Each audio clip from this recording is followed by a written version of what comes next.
video. As y'all can see, we back with another video. Following with the beams, and today we are going to talk about how we became homeowners at the age of 21. Recently we did a poll on Instagram and we asked you guys what the next video should be about, and the most votes was how we became homeowners at a young age. So I guess I'll kick it off by saying paying off debt.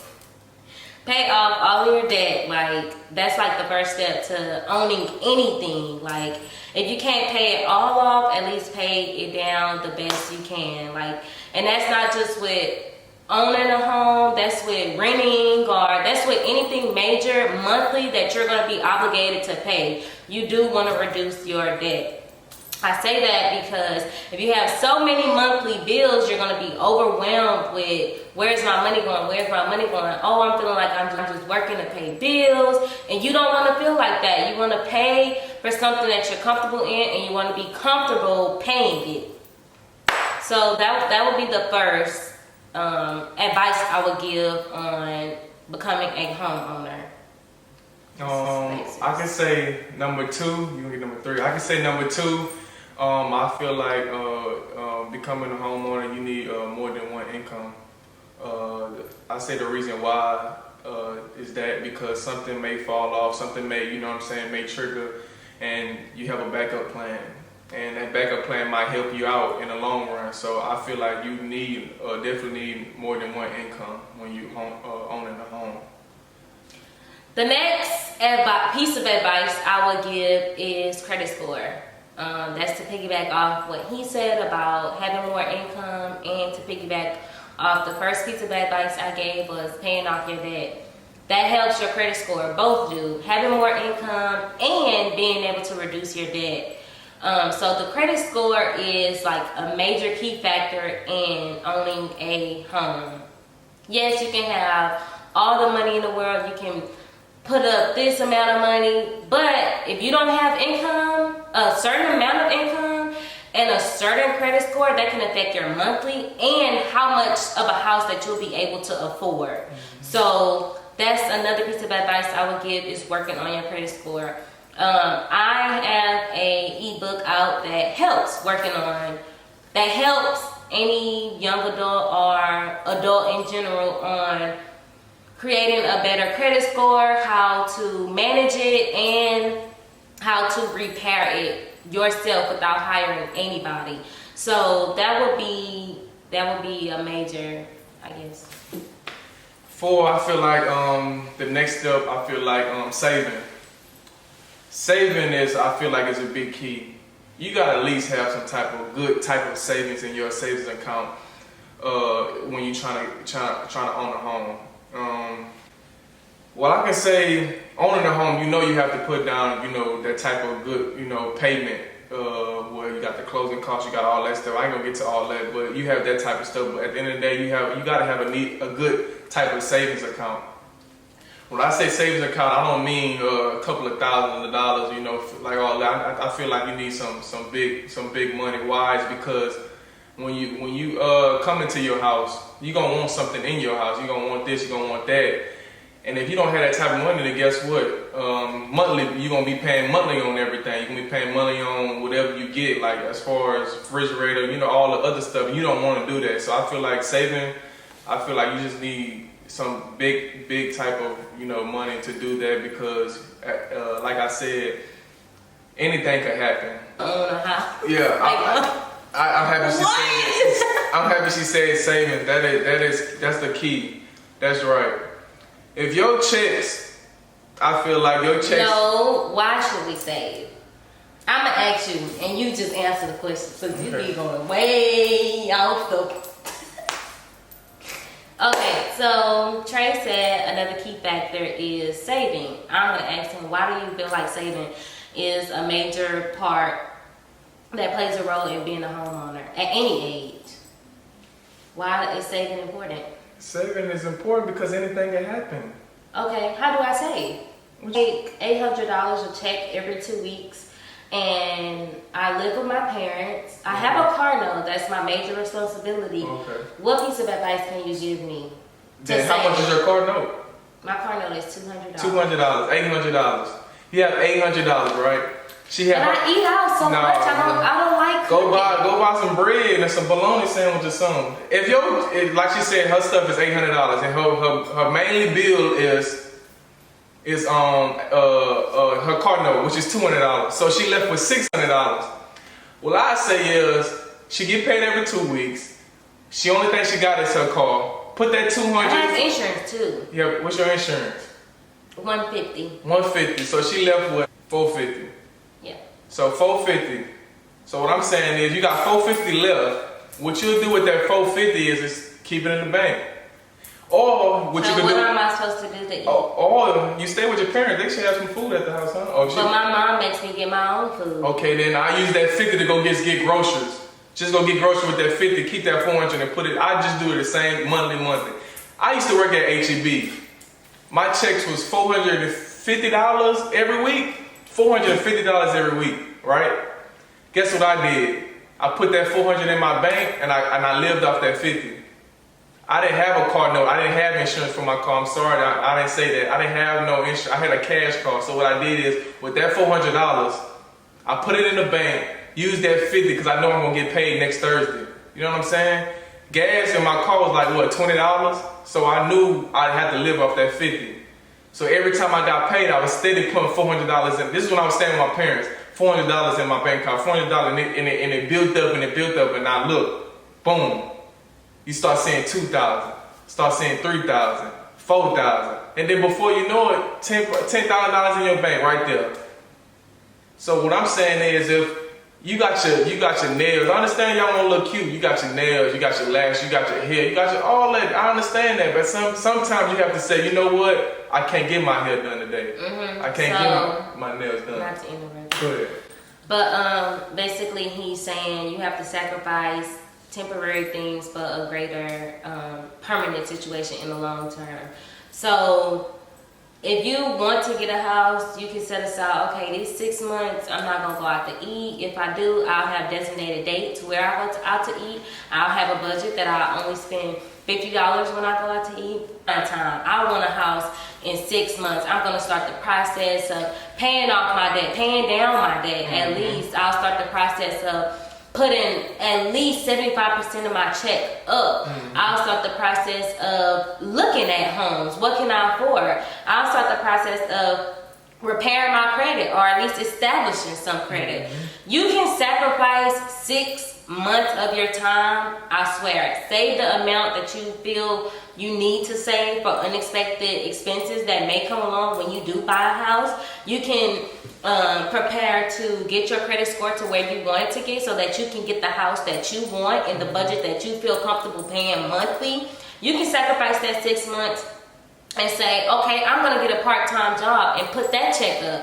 There are many factors and things that you can do to get a home at any age. If you're over the age of 18, you are obligated to have some type of responsibility, whether that's a home, whether that's rent, whether that's a car. You need to have some type of responsibility, because then you are considered a young adult. So it's hard, but it is possible. If it's something that you really want, just put your mind to it. Research. That's another thing that I can say is really research. We can only give so much information, but I swear, Google will tell you everything you need to know. Bang. And if you want an actual person to give you advice, personally, I didn't know the process of buying a home or getting certain things. The first thing was paying off your debt. That's the first thing that you would do. Buying anything, becoming a homeowner, this is the topic, so we'll just say that. Paying off your debt or paying it down. That's the first thing that you need to focus on. Because if you have too many monthly bills, you can kiss that goodbye. Obviously, you can't afford a home and you'll be living above your means. Like my mom used to say, you trying to keep up with the Johnsons. You living above your means. You already paying, you make $2,000 and you paying $1,500 $1,500 in bills. Obviously, that's common sense that you cannot afford a house. All right, guys. The second thing was having more income. Trey said having more income is a really key factor, and it plays a major role in owning anything, specifically a house. And I know you're saying, I'm only 21. What can I do to have more income? Get a second job if you feel, you know, that's what you need to do. Get a side hustle. Like, there's no reason why you feel like you cannot have more income coming in. Invest into stocks. I mean, it's so much money in this world. That's not an excuse. So we said paying off or paying down your debt, generating more income. The third thing was establishing a credit score, repairing a credit score, or getting your credit score to where you want it to be to afford the house that you feel comfortable paying. So, and then the fourth thing you said was saving. Saving plays saving plays like a really, really big impact on owning a home. I say that because you got to prepare for unexpected expenses. You are now a homeowner. You're not renting no more. Everything that breaks, well, if you get a house bill, you got a warranty for like everything.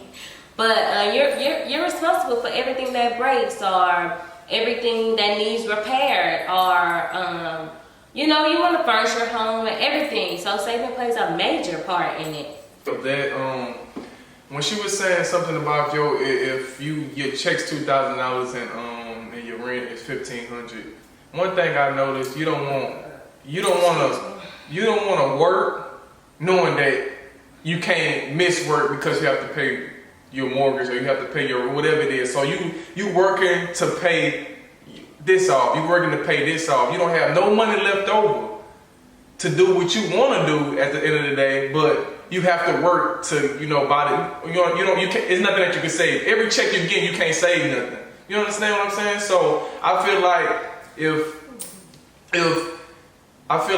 your check's such and such and this and you can't save a dollar from it, you don't need a house. You don't need. It's not your time. It ain't your time. Okay. That is okay. And you don't have to have a house though. You don't even have to. Even if it's an apartment nowadays, and if you can't afford it, don't do it. Start small. Not your time. Oh, I'm glad you said start small.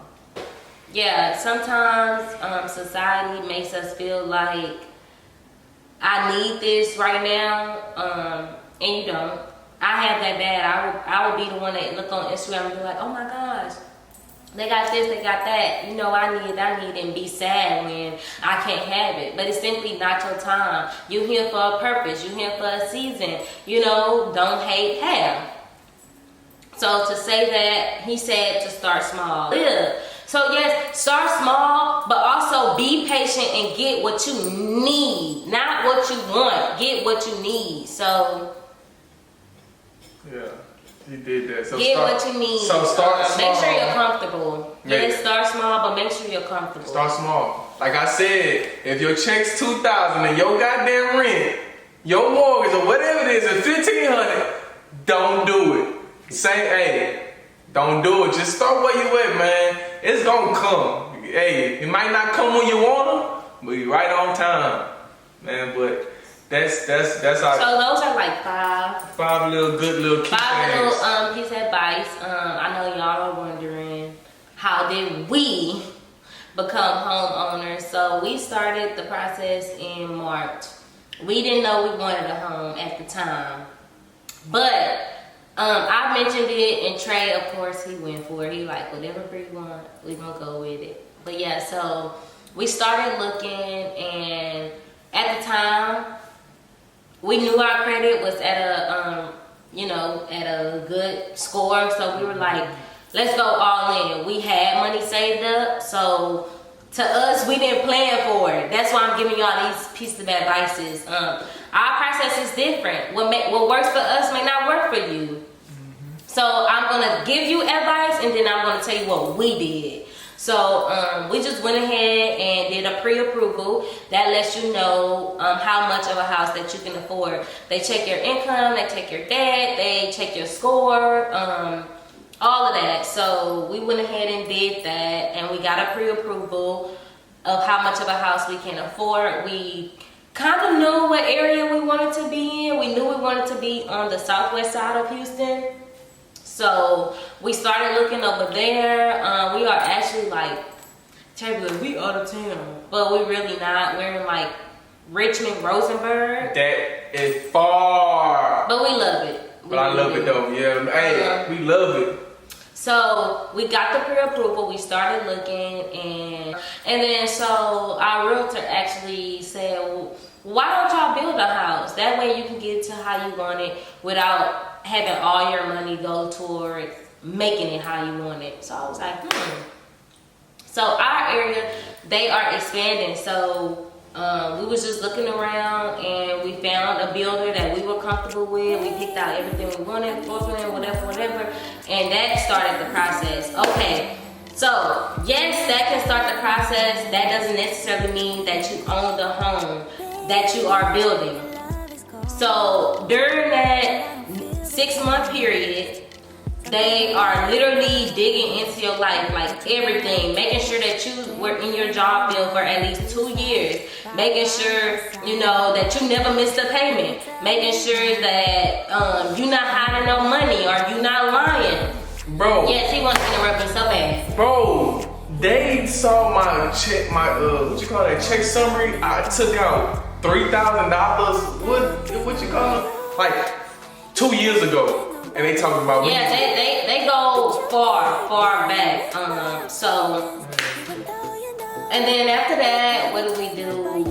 Yeah, the 6 months they just, you know, did everything. But that 6 months for us was like hell. I say that because we were prepared, but we weren't prepared. So Trey was out of town, and at that time we were like, okay, we're gonna save.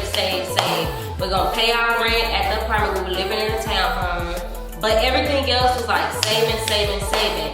And then we were getting like stuff for the house, like just expensive stuff for the house, so that when we move in, we won't have to worry about all of those big things. We decided to get that during the process of our home getting built. During that 6 months, we were like, obviously the loan officers will tell you what they feel you should do to raise your credit score.